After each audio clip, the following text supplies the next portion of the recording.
এই প্রযুক্তিগত ভিডিওতে আমরা একটি মেরিন ফ্রেশওয়াটার জেনারেটরের নির্মাণ এবং কাজ বুঝব।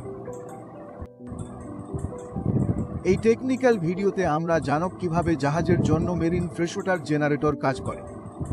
উৎপাদিত মিঠা জল প্রধানত পানীয় উদ্দেশ্যে, বয়লার জল সিস্টেমের জন্য এবং অন্যান্য মিঠা পানির ব্যবহারের জন্য ব্যবহৃত হয়।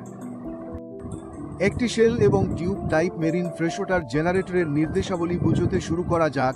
সিস্টেমের বিভিন্ন অংশ দিয়ে মেরিন ফ্রেশওয়াটার জেনারেটরের প্রথম উপাদানটি হল একটি ফ্রেশওয়াটার পাম্প, যা উৎপন্ন ফ্রেশওয়াটার সরবরাহ করতে ব্যবহৃত হয়।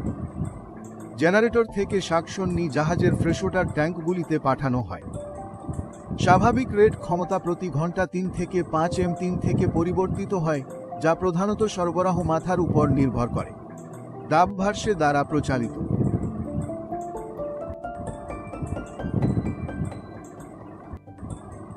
এটি কন্ডেনসারে শীতল জলও সরবরাহ করে। রেট ক্ষমতা প্রতি ঘন্টা 3 থেকে 5 M3 পর্যন্ত পরিবর্তিত হয় এবং চাপ 3 থেকে 6 বার পর্যন্ত ভিন্ন হতে পারে। এবং ব্রাইন এডুক্টর, এটি জেনারেটর থেকে সংগৃহীত ব্রাইন সরানো এবং প্রয়োজনীয় ভ্যাকুয়াম তৈরি করতে ব্যবহৃত হয়।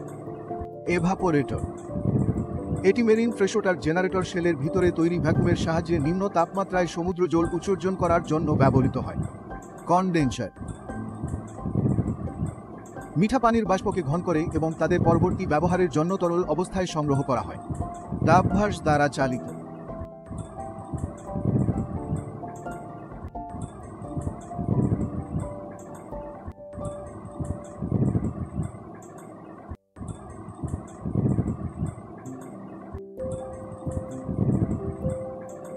এখন আমরা এই উপকরণের চালানোর পদ্ধতি বুঝব।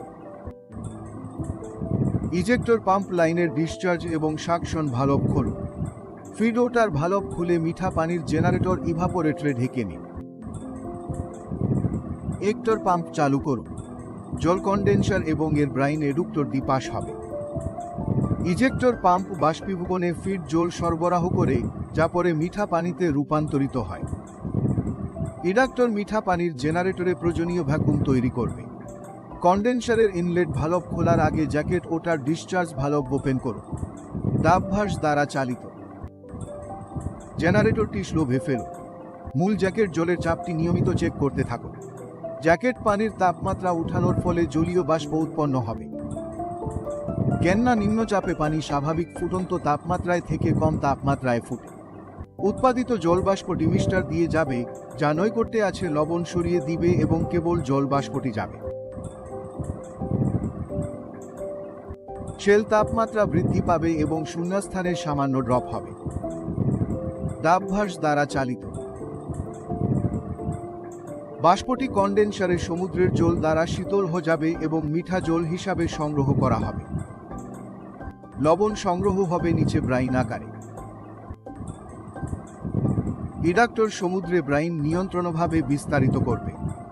এখন ফ্রেশওয়াটার ডিস্টিলেট পাম্প ডিসচার্জ ভালভ এবং সোলেনোমিটারের বাইপাস ভালভ খোলে এবং লবণের পরিমাণ প্রথমেই পরীক্ষা করো। মিষ্টি জলের ট্যাঙ্কে যাওয়ার শ্রাপ যাও বাল্ব বন্ধ রাখো। ফ্রেশওয়াটার ডিস্টিলেট পাম্প চালু করো। লবণের পরিমাণ চেক করতে জলের স্বাদ চেষ্টা করো। একবার লবণের পরিমাণ কমে যখন, সোলেনোমিটারটি চালু করুন এবং অ্যালার্মটি মিউট করে রাখুন। সোলেনোমিটার রিডিং অ্যালার্ম সীমার নিচে চলে গেলে বাইপাস ভালভটি বন্ধ করুন ও অ্যালার্মটি সক্রিয় করুন। মিষ্টি জলের ট্যাঙ্ক ভর্তি ভালভ খুলুন। এখন উৎপন্ন মিষ্টি পানি কাঙ্ক্ষিত মিঠা পানির ট্যাঙ্কে সংগ্রহ করা হবে।